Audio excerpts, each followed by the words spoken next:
12월 15일 휴일 아침 송은재TV 시작합니다. 윤석열 대통령에 대한 탄핵소추안이 국회를 통과하면서 이제 정치권은 혼전, 난전, 이 소위 누가 아군인지 누가 적인지 구분조차 되지 않는 그런 난전이 될 것으로 보입니다. 이게 사법 리스크, 법치와 정치가 맞물리면서 뒤섞이면서 굉장히 혼란스러운, 앞으로 적어도 4, 5개월 동안은 혼란스러운 시기가 될 것이다. 대통령 선거가, 조기 대통령 선거가 있을 것이냐 아니면 없을 것이냐, 윤 대통령에 대한 헌법재판소의 이 판결에 따라서 그것도 나뉘게 됩니다. 지금 전체적으로 크게 보면 이 민주당, 그러니까 진보 좌파 쪽에서는 이재명으로 모두 똘똘 뭉쳐 있습니다.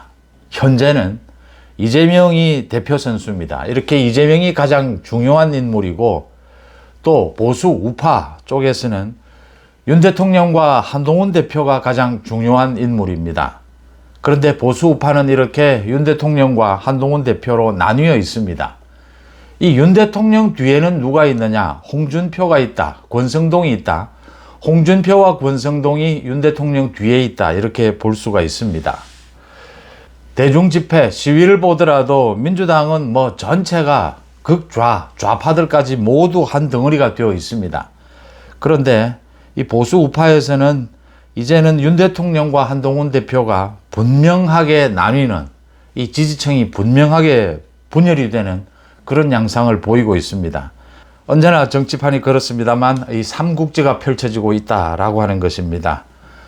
지금 이번에 이 비상계엄과 이 탄핵을 바라보는 이 시각을 처음에 좀 정리를 하고 가겠습니다.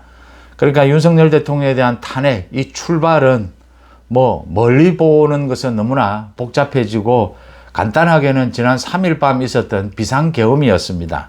이 비상계엄에 대해서 어떻게 볼 것이냐, 이 비상계엄이 정말 잘한 것이냐, 아니면 비상계엄이 정치적으로 문제가 있는 것이냐, 이 비상계엄이 정치 더 넘어서 법적으로도 문제가 있는 것이냐, 이렇게 크게 세 가지로 볼 수가 있습니다. 이걸 어떻게 보느냐에 따라서 또 앞으로의 전국, 윤 대통령에 대한 탄핵을 보는 시각도 모두 달라지게 됩니다. 법치와 상식의 관점에서, 국민들의 관점에서 비상계엄은 일단 정치적으로는 잘못된 것이다.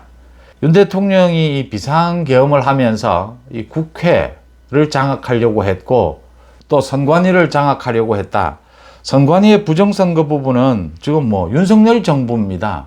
그러니까 그동안도 이 부분과 관련해서 일부분 재판도 있었습니다.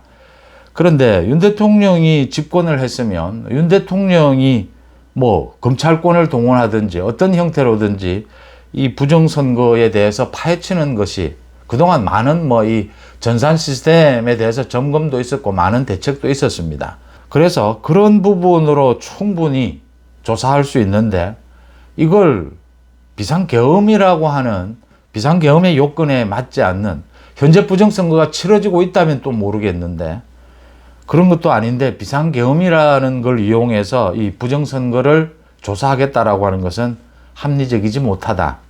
그 다음 이제 국회 권력을 장악하려 했느냐 하지 않았느냐, 여기에서 가장 중요한 것은 아마 두 가지가 쟁점이 될 겁니다. 그러니까 국회를 장악하려고 했느냐, 국회에 표결을 못하도록 막으려고 했느냐, 또 정치인들에 대해서 체포를 시도했느냐라는 것들입니다. 지금 많은 수사들이 있는데 이게 아마 윤 대통령의 헌법재판소의 이 심리 과정에서도 핵심 쟁점이 될 겁니다. 그러니까 정치적으로는 아무리 이재명이 저렇게 난동을 부리고 있고 헌정마비를 노리고 있다, 그 다음 가장 결정적인 것이 이재명이 자신의 사법 리스크에 대해서 이 검찰, 사법부까지를 탄핵하려고 하고 있다.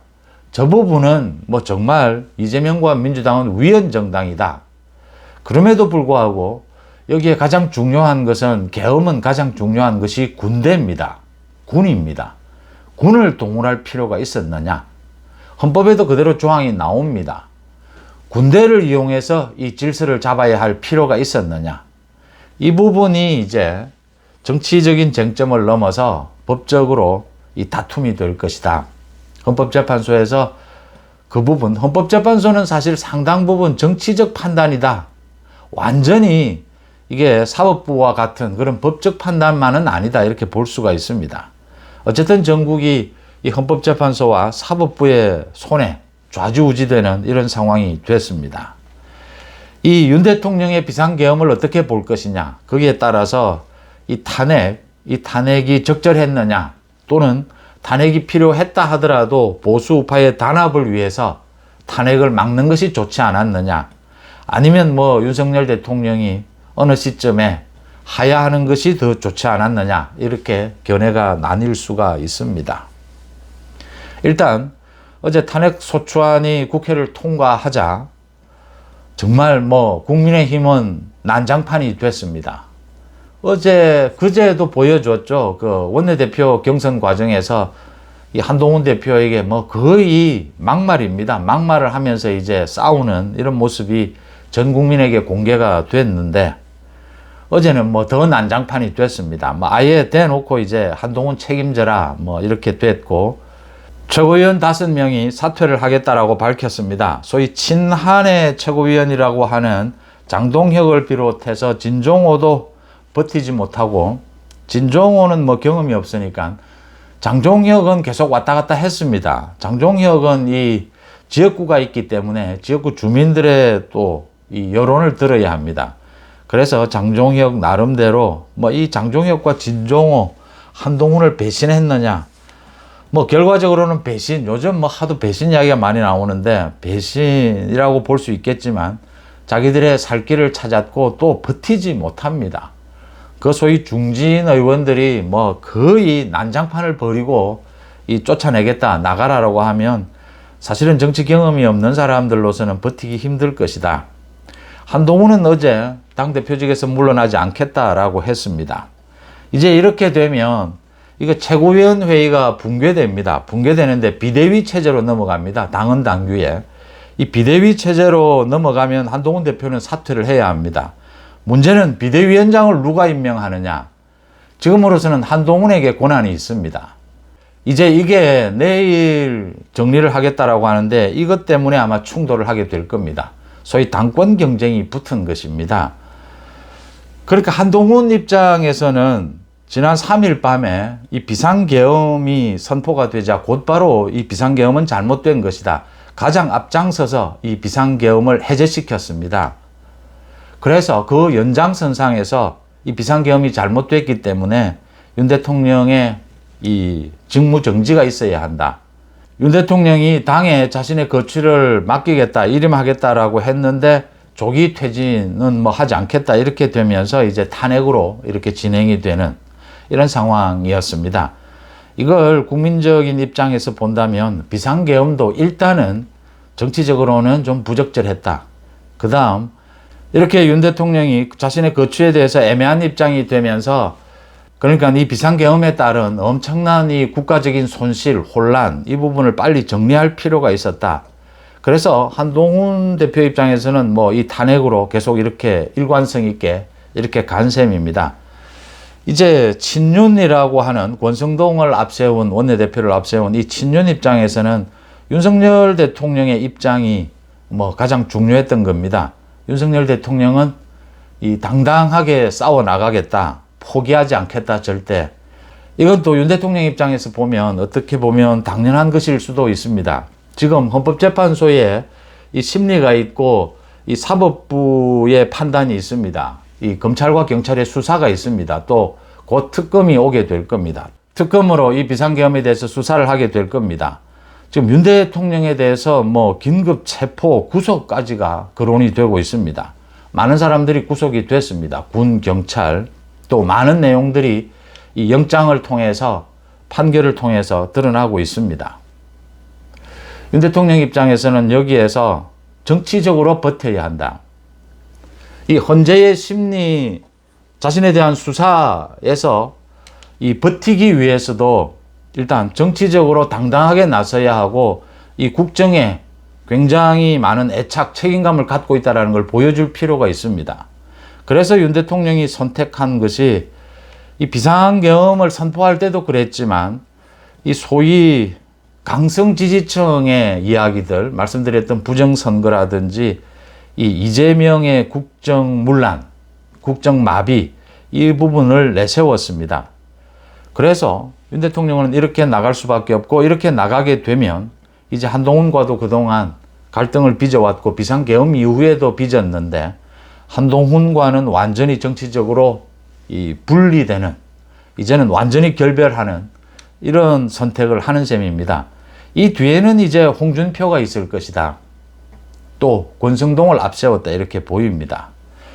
그러니까 어제 이 탄핵소추안이 통과되고 난 다음에는 저는 일단은 윤 대통령이 이렇게 정확하게 이 정치적으로 싸우겠다 이런 상황이라 하더라도, 어제는 일단 사과를 하고 국민들에게 이 비상계엄과 이 탄핵에 대해서 어제는 이렇게 한번 접는 것이 국민들이 보기에 지금 80% 가까운 국민들이 돌아섰습니다. 어쨌든 저 사법 리스크에 이재명 지지로 돌아서고 있습니다. 민주당.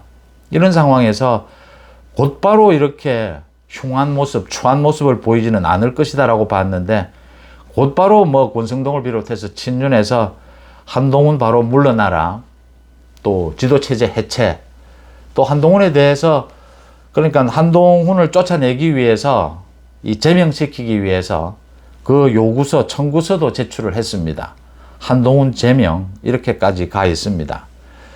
윤 대통령 입장은 그런 것인데, 특검을 비롯해서 이 검찰과 경찰의 수사가 어디로 진행이 되느냐, 이게 가장 핵심입니다. 일단은 이 모든 것에. 그러니까 지금 국무총리도 관여가 되어 있다, 이 비상계엄에. 민주당의 주장은 한덕수 국무총리도 이런 혐의를 걸어서 민주당이 자기들 마음대로 지금 한덕수 권한대행이 이 결정해 주지 않을 때는 한덕수 권한대행도 쫓아내겠다라는 민주당의 의도입니다.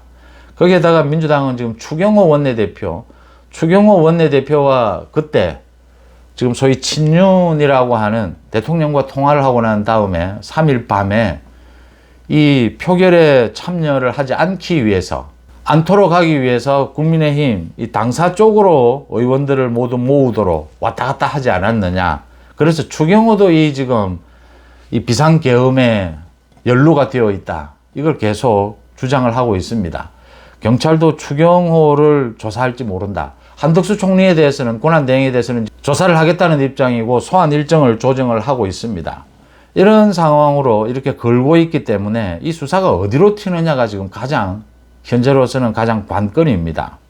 이렇게 윤 대통령이 한동훈 쳐내기를 하고 당권을 장악하겠다, 권성동을 앞세워서, 그 다음 지금 친윤 쪽에서는 혹시 지금 헌법재판소에서 이게 인용이 될지 기각이 될지 또는 각하가 될 가능성도 있고, 이게 어디로 갈 것이냐, 이 부분을 판단하는 것은, 헌법재판소에서 가장 중요하게 보는 것은 여기에 위헌 요소가 있느냐, 윤 대통령이 그동안 국정을 안정적으로 수행해 왔고 앞으로도 그렇게 할 수 있느냐, 이런 것들도 참고사항이 될 겁니다.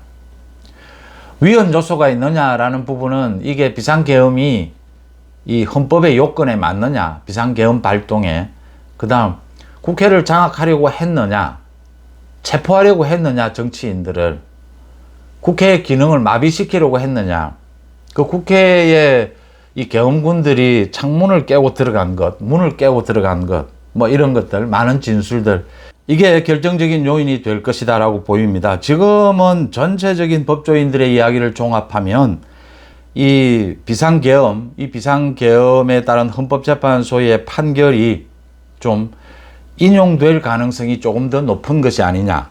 윤 대통령의 이 비상계엄에 대한 수사가 어디로까지 튈지 모른다. 앞으로 수사가 진행이 되면 될수록 더 심각해질 것이다.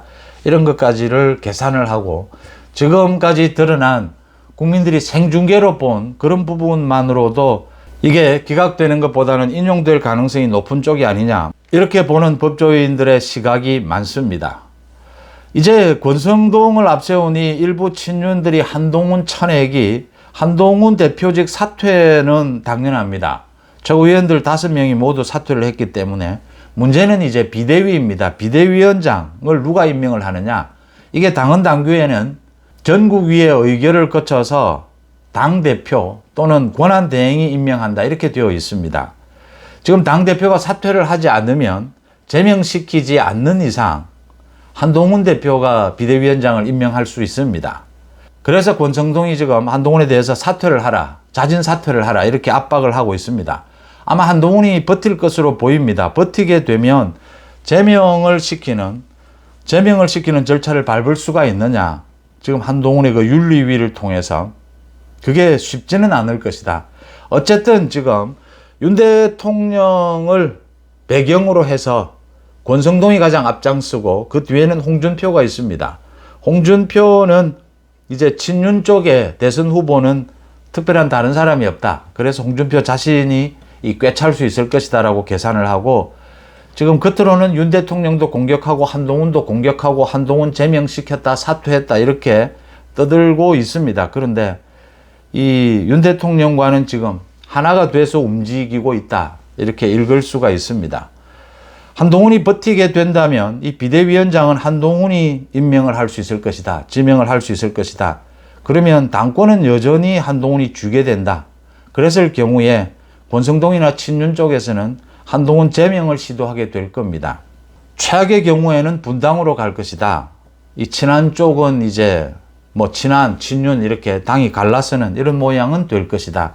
그렇게 가기까지 한동훈도 마지막까지 이걸 뭐 당권을 놓으려고 하지는 않을 겁니다. 당 대표직에는 사퇴를 하지만 비대위원장은 자신이 지명하려고 할 것이다.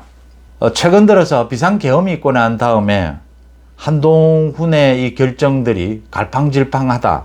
또 비상계엄이 있고 난 다음에도 윤 대통령에게 너무 심한 것이 아니냐. 뭐 이런 지적도 있고 또 윤 대통령에 대해서도 한동훈에 대해서 좀 너무 심한 것이 아니냐. 한동훈을 지금 가지고 노는 것이 아니냐. 뭐 이런 속이는 것이 아니냐.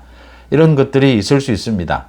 제가 그동안은 이 부분에 대해서 윤 대통령 한동훈 대표에 대해서 좀 비판을 하더라도 비판 수위를 굉장히 낮게 했습니다. 굉장히 격동기기도 했고 민주당의 이재명도 있고 이런 상황이었습니다. 사실은 윤 대통령과 한동훈 대표는 정치적으로는 이제 완전히 결별을 한 것입니다. 뭐 서로가 서로를 정치적으로는 죽이지 않으면 안 된다라는 상황으로 지금 와 있습니다. 그러니까 아까 잠깐 말씀을 드렸는데 민주당은 이 전체 장외 집회도 전체가 하나로 똘똘 뭉칩니다.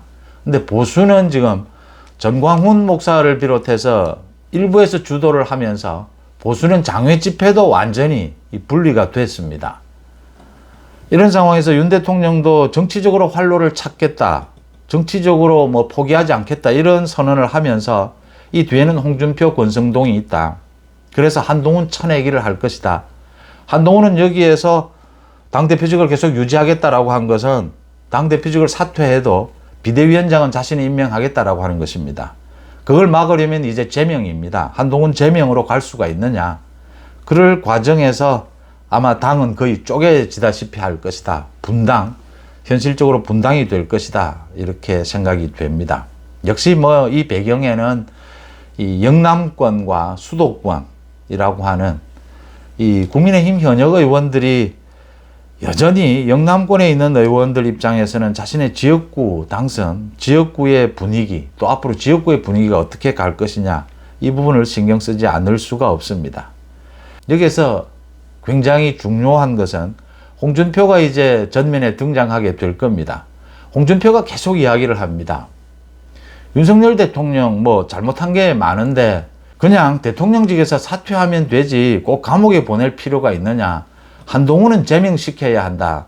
그 다음 이재명이 뭐 사법 리스크가 있긴 한데 야당 대표와 손잡고 협치를 해야지 이재명 뭐 사법 리스크 이 공격만 해서는 되겠느냐 이런 이야기들을 계속 흘립니다. 제가 그때 이 부분에 대해서는 평론을 바쁠 때는 못할 때가 많은데 홍준표의 고도의 노림수들입니다. 굉장히 여러 각도의 속임수들입니다. 이 국민들의 여론. 홍준표가 노리는 것은 홍준표는 이런 국면이 아니면 절대로 여권의 이 대선 후보가 될 수도 없습니다. 홍준표가 노리는 것은 정상적인 방법으로는 자기가 여권의 대선 후보가 되지 못한다. 그래서 홍준표는 언제나 가장 강력한 이 뭐 경쟁자라고 할 수 있는 한동훈 헐뜯기 끌어내리기만 합니다. 그래서 윤 대통령을 언제나 뒤에서 자신이 뭐 지원하는 것처럼 하면서 윤한 갈등을 이 조장해 왔고 성공한 셈입니다. 홍준표 입장에서는. 이렇게 해서 여권에 여당에 자기가 대선 후보만 된다면 역선택을 노려서 지금 역선택을 노려야 홍준표의 경우에는 여당의 대선 후보가 될 수 있습니다. 그래서 이재명과 손잡자라는 이야기도 계속하는 겁니다. 전혀 뭐 상식적으로 말이 안 되는 소리죠. 윤 대통령에 대해서 뭐 처벌할 필요가, 감옥에 보낼 필요가 있느냐, 그냥 대통령직 사퇴하면 되지 않느냐, 좀 엉뚱한 말로 들릴 겁니다. 이게 이제 윤 대통령에게 계속 정치적으로 맞서야 한다, 한동훈을 쳐내야 한다, 이런 것을 부추기는 것이고, 이재명에 대해서도 이 사법적인 부분은 다 내려놓고 자신과 손잡자, 이런 이야기들입니다. 그러니까 적대적 공생관계라고 합니다. 이럴 때는 이 야당에서는 이재명이 후보가 되고 이 여권에서는 홍준표가 후보가 돼서 대선에서 겨뤄보자, 조기 대선에서, 이런 구도를 지금 홍준표는 꿈꾸고 있는 것입니다. 그런데 홍준표는 만약에 여권의 대선 후보가 되더라도 이재명을 절대로 이기지 못한다라고 하는 것입니다. 또 여권이 이런 식으로 분열이 된다면 또 한 번 이 조기 대선에서 이재명을 처벌하지 못할지도 모른다. 민주당을 제압하지 못할지도 모른다. 분열 때문에. 탄핵보다 분열이 더 무서운 것이다. 이걸 이기기 위해서는 어느 한쪽으로, 그러니까 분명해진 겁니다. 이제 비상계엄을 놓고 윤 대통령에 대한 탄핵을 놓고 옳으냐 그러냐로 완전히 나뉜 겁니다. 어느 쪽으로 이제 지지율이 모이느냐, 어느 쪽이 대세가 되느냐, 한동훈이냐 소위 윤 대통령이냐, 이제 이 싸움이 되는 겁니다. 이게 어느 한쪽으로 완전히 쏠리게 되면 뭐 사실상 분열은 의미가 없어지는 것이고, 이게 팽팽해지면 이제 완전히 분열이 되는 셈입니다. 문재인이 당선이 될 때 그 소위 홍준표와 안철수가 후보 단일화를 했더라면 문재인을 제압할 수 있었습니다. 그 박근혜 전 대통령에 대한 탄핵 이후에도. 그런데 분열이 되고 있다. 앞으로 이게 어떻게 흘러갈 것이냐. 그러면 지금 대세를 장악했다, 이재명은 지금 뭐 확실하냐? 그렇지 않습니다. 이재명이 어제 한 이야기가 이겁니다. 지금 이 장애 시위의 이 힘을 모두 헌법재판소에서 빨리 판결을 내릴 수 있도록, 대통령 탄핵에 대해서 빨리 판결을 내리는데 힘을 모으자. 이제 작은 산을 하나 넘었을 뿐이다. 이렇게 이야기했습니다. 지금부터는 이제 장애 집회, 여론전을 통해서 헌법재판소를 압박하겠다라는 것으로 읽히고, 이재명은 그러니까 내년 3월입니다. 내년 3월 전에 헌법재판소에 이 판결이 나오느냐, 3월에 이재명의 선거법 위반 2심 판결이 나오지 않겠느냐, 징역형이 그대로 선고되지 않겠느냐, 3월에 이재명에 대해서 징역형이 선고가 되면 민주당 내에서도 김동연을 비롯해서 그냥 있지는 못할 것이다. 이재명으로 대선 치르지 못한다는 이야기가 본격적으로 이제 민주당도 뒤집어진다라고 하는 것입니다. 이재명이 가장 두려워하는 지점입니다. 그래서 5월 대선이라면 이재명은 무너질 가능성이 훨씬 높습니다. 압도적입니다. 이 대법원 판결까지 5월 만약 대선이라면 이 대법원 판결까지 나오게 될 것이다. 지금 4월 18일 그 헌법재판소 2명의 재판관이 퇴임하는 것을 두고 그 전에는 이 헌법재판소의 판결이 있지 않겠느냐라는 전망들인데, 그거보다는 훨씬 빨라질 가능성이 높습니다. 헌법재판소가 벌써 내일부터 본격적인 심리에 착수를 한다라고 합니다. 이게 윤 대통령의 비상계엄만 딱 들여다본다면 그렇게 복잡하지가 않습니다. 그래서 노무현 전 대통령의 경우처럼 2달로 볼 수가 있다. 길어야. 그보다 더 빨라질지도 모른다.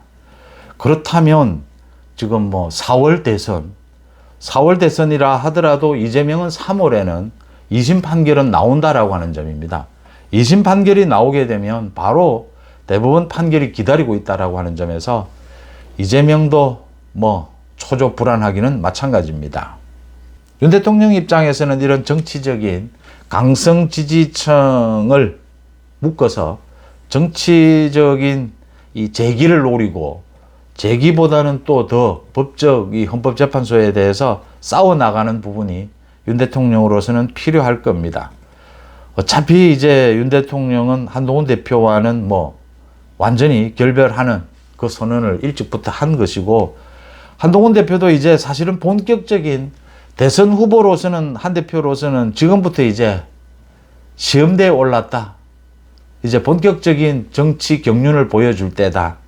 일단은 당대표직은 내려놓더라도 당권은 쥐고 가는, 비대위원장은 자신이 임명할 수 있도록 하는, 그렇게 흘러갈 수 있겠느냐. 제명 시도를 이겨낼 수 있겠느냐. 어쨌든 이 국민의 힘에 버틸 수 있는 그 부분의 정치력이 있느냐라는 겁니다.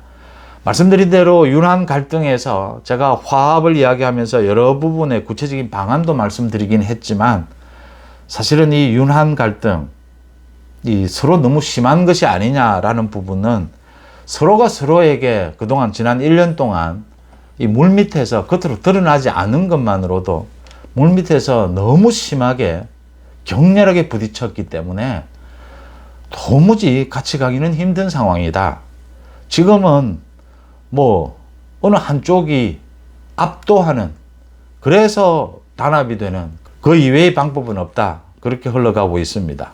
이재명도 절대로 안심하지 못하는, 뭐 이재명이 일단 대세는 장악을 했다. 지금 장외 집회를 통해서도 이 진보 좌파는 똘똘 뭉쳤고, 특히 그 청년층이 많이 참여를 하면서 이 청년층들이 정치적으로 교육을 하는 셈입니다. 그래서 뭐 80% 압도적인 지지가 지금 민주당 이재명에게 몰려 있고, 이 윤 대통령과 한동훈 대표 국민의힘 쪽으로는 완전히 20% 이내로 쪼그라들어 있는데 완전히 다 무너진 것이죠. 이제부터 뭐 시작인 셈입니다. 그런데도 분열이 됐다. 당장 당권을 놓고 지금 한동훈과 권성동이 정면으로 부딪히는 이런 모양새가 됐습니다. 권성동 뒤에는 홍준표 윤 대통령이 있습니다. 앞으로도 이런 부분들을 여러분들과 함께 추적해 가면서 어느 길이 법치와 상식에 맞고 국민들의 이익에 도움이 되느냐, 국민들의 민생에 도움이 되느냐, 그 관점에서 여러분들과 하나하나 짚어보도록 하겠습니다. 가장 중요한 것은 국민들입니다. 정치인은 언제나 바뀝니다. 국민들을 위해서 법치와 상식에 맞는 개혁적인 정치를 누가 할 수 있느냐. 지금으로서는 이 세 부류, 그러니까 윤 대통령, 홍준표, 권성동을 비롯해서, 그리고 이재명 민주당, 그 다음 한동훈, 누가 법치와 상식에 가장 맞느냐. 지금은 한동훈이라고 봅니다. 여러분들은 어떻게 보십니까?